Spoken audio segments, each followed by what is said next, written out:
Matrix परिव्रत आपकी heading डाल दीजिए भाई, पहले हिंदी वाले लिख दीजिए और तुम लिखना चाहो तो तुम अपने आप कन्वर्ट करके लिख दो। देखो यदि आप यू ए यदि आप यू ए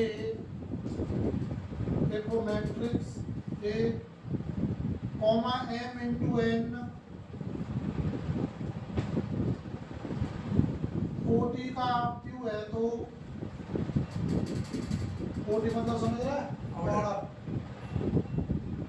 तो आप यू ए की पंक्तियों तथा स्तंभ, पंक्तियों मतलब रो और स्तंभ मतलब कॉलम,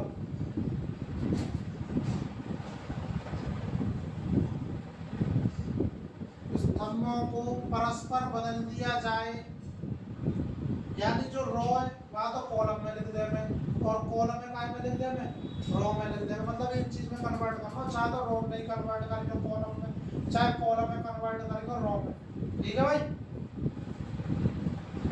बदल दिया जाए तो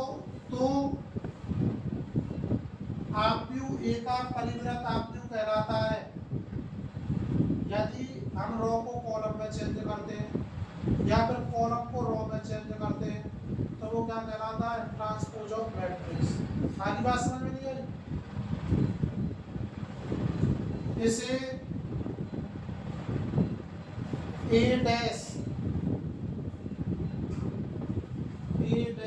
या ए की पावर टी से प्रदर्शित करते हैं, यानी प्रेजेंट करते हैं, या तो परिव्रत आप यू को हम डैश लिख सकते हैं या ए की पावर टी लिख सकते हैं। आ गया भाई समझ में? Yes sir. एग्जांपल देखो, सीट जी रिकॉर्ड है वो चाहिए, अच्छा कोई हो जाएगा वो पूरी साथ लगा दे। देखो ना कितने ऑर्डर की मैट्रिक्स है, परिव्रत आपको ट्रांसपोज ऑफ मैट्रिक्स में चेंज करना है, चाहे तो रो को चेंज करो चाहे कॉलम को चेंज करो, कोई एक चीज चेंज करनी है बस।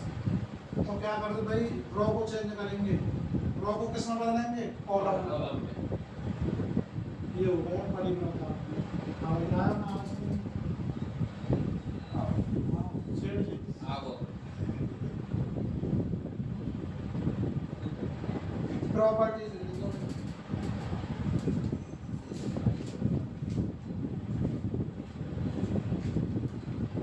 एक नोट क्लियर कर देंगे।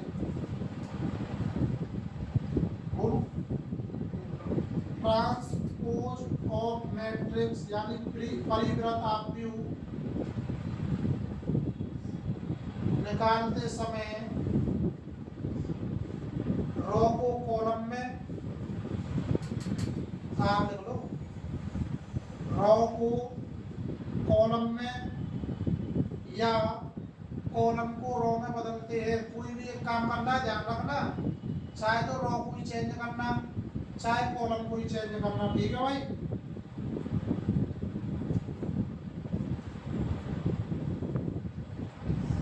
हेडिंग डालेंगे भैया आगे, आपयू के परिव्रत के गुणधर्म, properties of transpose of matrix.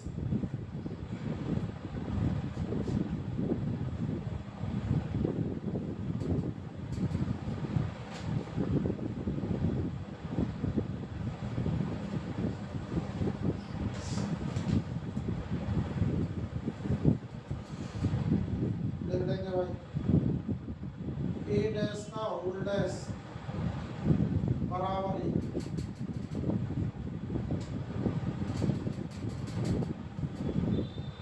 के ए का डैश के डैश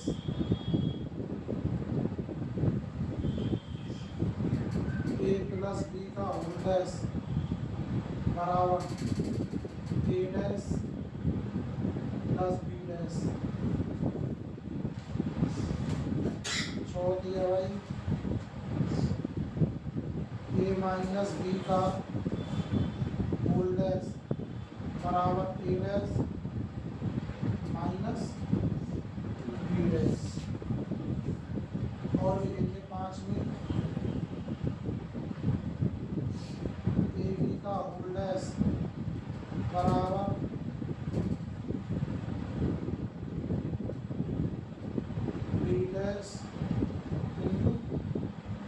डैश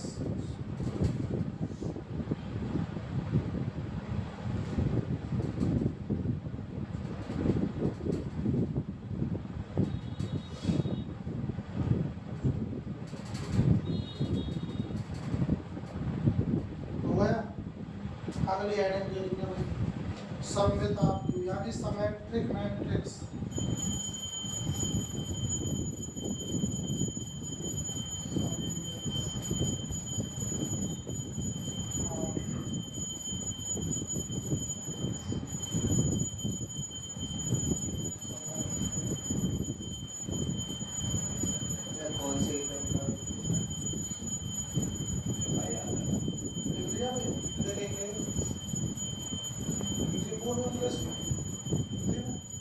यदि आव्यूह एक वर्ग आव्यूह है, यानी जो मैट्रिक्स है वो एक स्क्वायर मैट्रिक्स है, समझ गए। यदि आव्यूह एक वर्ग आव्यूह है तो आव्यूह ए के सममित होने के लिए, यानी जो मैट्रिक्स ए उसके सिमेट्रिक होने के लिए कंडीशन है, ठीक है भाई। क्या कंडीशन है, लिख देंगे कि ए डैश इक्वल होना चाहिए किसके, ए के। यदि ए डैश ए के इक्वल होता है तो वो सिमेट्रिक मैट्रिक्स है। यदि ए डैश ए के इक्वल नहीं होता है तो वो सिमेट्रिक मैट्रिक्स नहीं है। और सिमेट्रिक मैट्रिक्स किसकी बनेगी, स्क्वायर मैट्रिक्स की बनेगी। उसने बोला स्टार्टिंग में, समझ गए। स्क्वायर मैट्रिक्स मतलब वर्ग आव्यूह मतलब 2 into 2 ऑर्डर की हो, 3 into 3 ऑर्डर की मैट्रिक्स हो, समझ गए भाई। छाप दो जल्दी।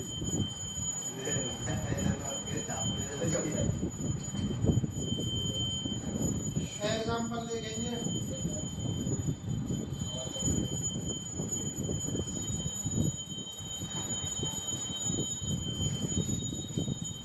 ये भाई देखो, ट्रांसपोज ऑफ मैट्रिक्स निकालेंगे 1 2 2 5, तो क्या हो गया, ए डैश बराबर 1।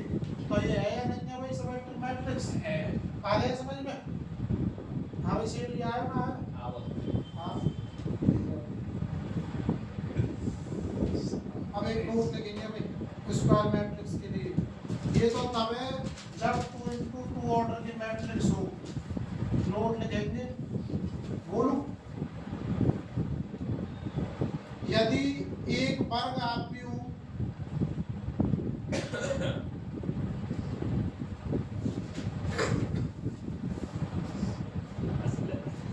विकर्ण के अलावा जो अवयव है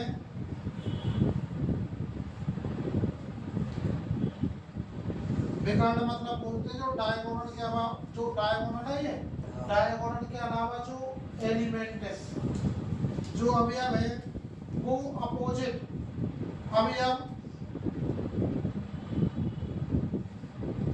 सेम है। अवयव बोलते हैं एलिमेंट को, सेम है तो वह सिमेट्रिक मैट्रिक्स होगी, सिमेट्रिक मैट्रिक्स होगी, समझ गए। अब देखेंगे भाई 3 into 3 ऑर्डर की। ये काम जो एक होता है 3 into 3 ऑर्डर में काम करेगी।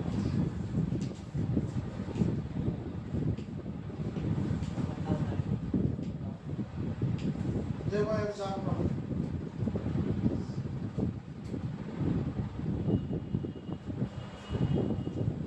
डायरेक्ट बताना।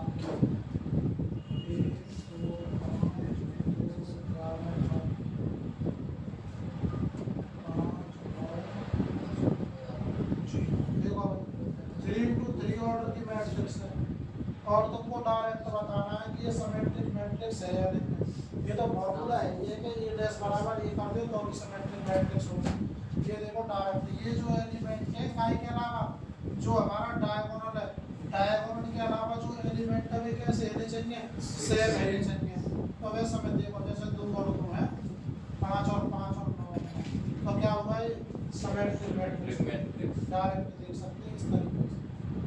आया समझ में ना आया भाई, छाप दे तो फटाफट।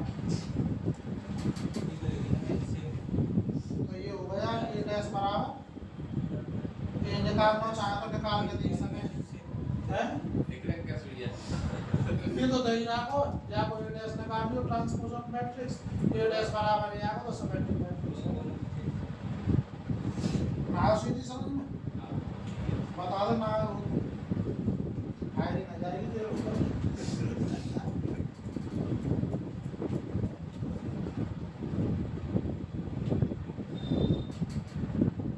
भैया सुनील असरा सुनील के नाम से ना आएगा ना बता दियो कि ना आएगा तो दोबारा बता दियो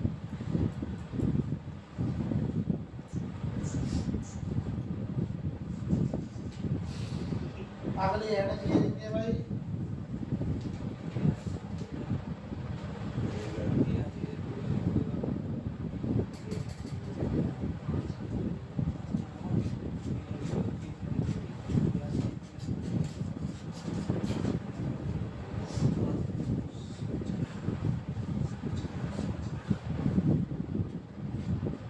विषम सममित आपकी स्क्यू सिमेट्रिक करा दियो तो स्कूल में ना करा वो है वो चैप्टर हाँ हमारे पहले चैप्टर चार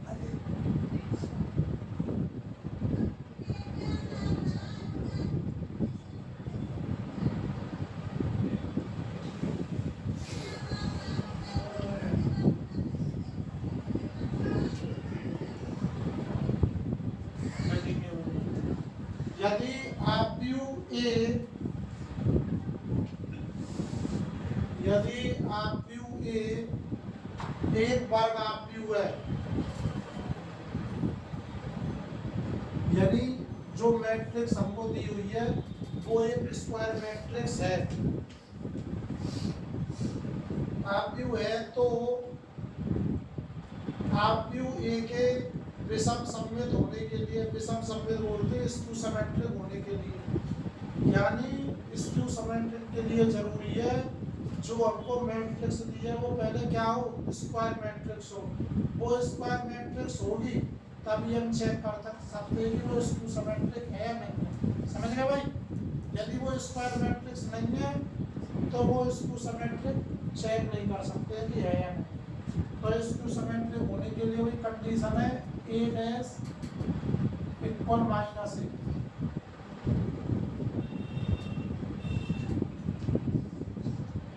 उदाहरण देखेंगे भाई एग्जाम में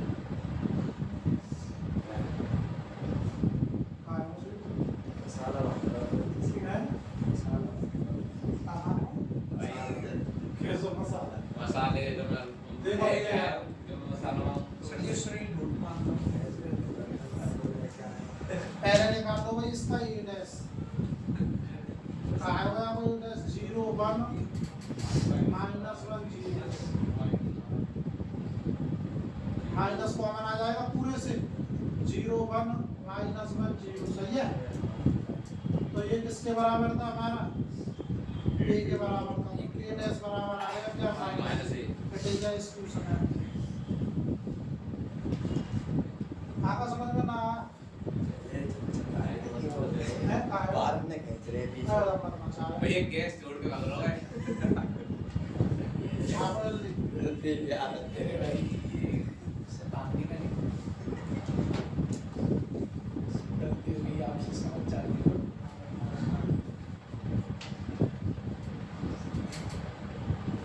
रोज